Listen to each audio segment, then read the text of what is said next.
સુરતમાં zero route દબાણ અંતર્ગત જાહેર રસ્તા ઉપરથી લારી પાથરણાવાળાને હટાવવામાં આવ્યા છે, ત્યારે ધંધા રોજગાર છીનવાતા સ્ટ્રીટ વેન્ડરો દ્વારા વિરોધ પ્રદર્શન કરવામાં આવી રહ્યો છે। આજે જાહેર રસ્તા પર સ્ટ્રીટ વેન્ડરોએ મહારેલી યોજી વિરોધ પ્રદર્શન કર્યું હતું। એસએમસી દ્વારા રોડ ઉપરના દબાણો દૂર કરાયા છે। શહેરભરમાંથી લારી અને પાથરણાઓ હટાવી લેવાયા છે। મહાનગરપાલિકાની કામગીરી સામે સ્ટ્રીટ વેન્ડરોમાં રોષ વ્યક્ત કર્યો છે।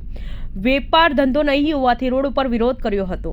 વેપાર કરવા માટે પાલિકા અલગ જગ્યા ફાળવવામાં આવે તેવી માંગ કરાઈ હતી।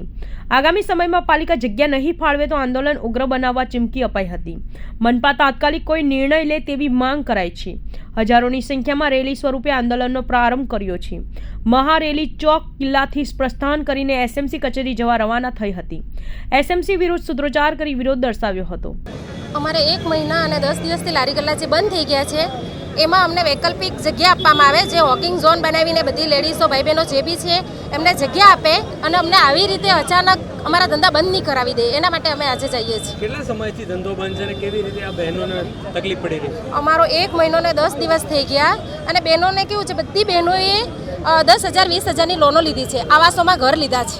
આજે 1 મહિનાથી હપ્તાની તકલીફ પડી રહી છે બધી બહેનોને કે ભરવા ક્યાંથી। મુખ્ય માંગ અમારી એ જ છે કે અમે જ્યાં સુધી અમારી જગ્યા ના આપે, અમને કોઈ બી વૈકલ્પિક જગ્યા આપે ત્યાં અમે બધા જતા રહીશું, પણ જગ્યા નહીં આવે ત્યાં સુધી અમે અમારી પોતપોતાની જગ્યા પર ઊભા રહીને અમે ધંધો કરી શકીએ।